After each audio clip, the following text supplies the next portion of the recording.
Aamupaskalla saattaa joskus kestää pitkään. Se voi johtua siitä, että ei halua kiirehtiä mitään. Aamupaskalla ei kannata juoda kahvia. Silloin paskan tulemiselle ei synny loppua. Aamupaskalla kannattaa lukea lehteä uutisista. Se kummasti parantaa tunnelmaa, rauhallista. Jos ei paskalla ole tekemistä, niin voi vaikka lukea saippua purkkia ihmeellistä.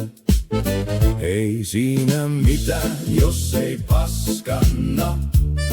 Pitää silloin vain tähän oireeseen syy saada paikannettua.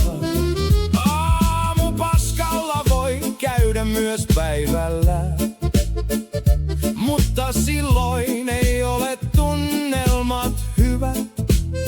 On se paskalla käynti niin ärsyttävää, mutta sanomalehdellä siitä saa miellyttävämpää.